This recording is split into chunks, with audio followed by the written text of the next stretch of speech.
since we are talking about the equilibrium condition, so this was a figure given in your SL Arora book, and here they have shown you how to balance in rotational motion the anti-clockwise moment with the clockwise moment. They are multiplying the force with the distance. In return they will multiply with the load, and the load arm, that is the distance, is equals to the effort multiplied by the effort arm. Okay, so this is the relation which we have used here itself, this one. So it will be R1 plus K1G. This is the load arm distance, K1G, and this one is the reaction because of which it is balanced. And the anti-clockwise moment will be from where? From point P to B. So PG will balance because of W1, and R2G is balanced because of K2G. So this is the anti-clockwise whole moment is balancing the clockwise moment when some weight is put on at the center of mass. Now here what values we know, we will substitute the values and we can easily calculate the reactions. Here it is shown on calculation, we are getting the reactions R1 minus R2 as 11.76 Newton. Now we had already an equation, which one? R1 plus R2. Here you have got R1 minus R2. If I use these two equations and I solve it either by adding or subtracting them, then I can easily calculate the value of R1 and R2. So this was the solution of example number 17. Now coming to example number 18. Example 18 states that I had a ladder 3 meter long which is supported on a wall BC. This is the wall BC on which it is rested, and from the wall the ladder is 1 meter away from it. It means the distance here is 1 meter, that is from point C to A it is 1 meter away. And also the ladder weighs 20 kg. It means at the center of gravity of this ladder the weight is acting towards the gravitation. What I have to find? Again I have to find the reaction, force of reaction. So before that, here I would consider that ACB is a right angle triangle at C, and since I am having the value of AB and AC, I can easily calculate the value of BC, that is the length of the wall on which it is resting. Okay, once I have calculated, then I will find the direction of forces. How I will find? At the point B, that is at one edge of the ladder, the force is acting away from the wall, because then only it will be sticking to the wall without slipping. So this force is towards the away from the wall. Another force at the end which is acting on the upward, so that it should not be slipped out due to any friction, because frictional force will be just opposite to it. And we know that when there is an inclined plane, the force of friction and the total force, that is small f, force of friction and capital F, are acting opposite to each other. Here they are acting like this in an inclination point. This force is balancing the ladder to stay inclined, and the force of friction will help it to be at the point A. Okay, now there is a reaction. If there is a force, then there should be a normal reaction, and at that point the normal reaction will be upward, because it is just opposite to that of the weight mg. So weight mg, if in this direction, the normal reaction will be upward. At this point D, I am not showing the normal reaction, but because it is inclined. Okay, it is inclined. A body is not kept here. If suppose the body is kept here, then I could have shown that weight g is here and the normal reaction is like this. But since it is not inclined, we are talking about the plane, this inclined term, then we say that this weight is just opposite to that of the normal reaction. So these are the things which we have to keep in mind while solving the question.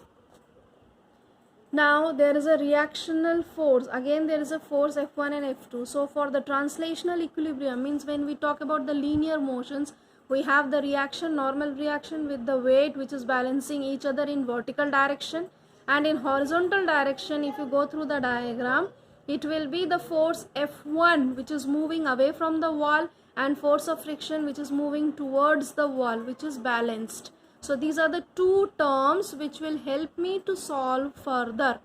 Now, according to the rotational equilibrium conditions, we have clockwise moment and anti-clockwise moment. Since it is a condition of equilibrium, so both will balance each other. So according to this, what is that? Force multiplied by BC. BC is the height of the wall on which it is inclined, and W multiplied by AE. AE is the point where weight is concentrated. You can see the diagram. A is the point, AE is the point where weight will be concentrated totally on the ground.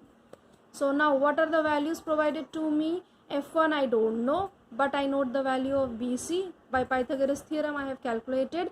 Since AE, what will be the, since A to C is 1 meter and E is the midpoint of AC, so it will be taken as half. Weights are provided to me. If it is given in grams, you convert by multiplying. We are not converting it exactly. We are multiplying with 9.8 and it will be giving it in Newton, because it is W is equals to mg. Once we got the value of W, we are easily calculating the value of normal reactions. Okay. Now, for value of F1, F1 will be how much? F1 will be W upon 4 root 2. Now, from where we are getting this 4 root 2? It is a big question. कहाँ से मिला 4 root 2? कहाँ पे calculate, कहाँ पे देखा आपने 4 root 2? वो आप थोड़ा सा यहाँ फिगर में देखिए. Force F1 is balancing the WmG. Okay. Now, we have work done is equals to force multiplied by, आपके पास यहाँ पे हमने शो किया था ना, what is the work done by the torque? Tau into theta. I have no theta provided here. मेरे पास कोई inclination नहीं है, but मेरे पास वो distance given है, तो that is here it will be F1 F1 tau is equals to the work done. So this tau is 4 root 3. So using this relation, I have founded the value of F1 W upon tau. Substitute value will get, and once you got the force, you will get easily friction. And for finding the F2, that is resultant force, you will use again the Pythagoras theorem, and by when we use it, it will be under root F square plus N square is equals to F2. Substitute the values, you will easily get. And tan alpha क्या था? Resultant inclination. Tan alpha is always reaction upon the frictional force.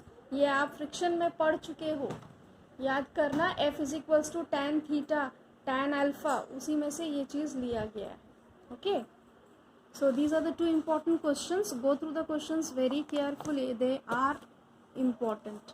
Now coming to example number 20. Example 20 states that there is an electron having particular mass which revolves in a circle of radius, this much radius, around the nucleus of an hydrogen atom with a velocity 2.2 10 to the power 6. What I have to show that angular momentum L is equals to h upon 2 pi, where h is a Planck's constant. Its value is 6.6 10 to the power minus 34 joule seconds. So I have mass, I have radius of the orbit on which the electron is revolving around the nucleus, I have the velocity with which it is moving. We had a relation of angular momentum L is equals to mvr. Whenever there is velocity and radius is given and also mass is given, we can easily use the formulation of L is equals to mvr. You substitute it, you will get the value like this. Now we know that angular momentum is proportional to h upon 2 pi. Now calculate the value of h upon 2 pi. H is already given to you, pi is 3.14. If you calculate, you will be getting this one. Now in these type of values, the first thing which we have to see or match is the power of 10. If it is 10 to the power 34, then your answer is 90% correct. Now going back to the place values, this one, it is 1.049. So I can write it as 1.05, and here also I got it as 1.05. Since both the answers are same, so I conclude that L is equals to h upon 2 pi. Okay. So example number 21. Show that the angular momentum of a satellite of mass revolving round the earth having the masses me in an orbit is given by this equation. We have to consider that when a satellite is revolving round the earth in a particular orbit, the gravitational force between the earth and the satellite is balanced by the centripetal force on the satellite, As a result, the satellite stays in the orbit. So the centripetal force is given as mv square by r. Since it is a centripetal force on satellite, so we consider the mass of the satellite, and we know the law of gravitation, Newton's law of gravitation, G_m_m upon r square. याद किया कल मैंने बताया था आपको. तो we'll substitute the values, and from here I will get the value of v square. And since satellite is considered as a point mass, its angular momentum will be L is equals to mvr. Substitute the value of v here. R is already just known to us. If I substitute and if I rearrange the equations, I will be getting this equation. Okay, you practice these two questions problems with the help of these solved examples. Thank you.